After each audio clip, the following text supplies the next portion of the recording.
Ilang mga piso? Tuturo ko sa inyo ang pagkabit ng ating gear, kick gear. Ang ating kick gear, ang ating gear, natin dito kakabit.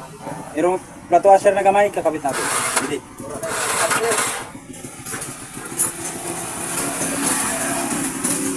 Kapag nagkabit kayo niyan, makikita mo ito. Tapos, ito yung ating stopper para magkaroon ng reverse ang ating gear. So ito na para may nakatama dito, ilalagay mo dito. Dito. So ganyan posisyon yan. Yan, ganyan siya. Yan. Yan. Tapos, itong spring na ito, ikotin mapupunta rito. Bugoy. Mahal dida. So ganyan siya. Tingnan nyo. Ka. So ganun lang.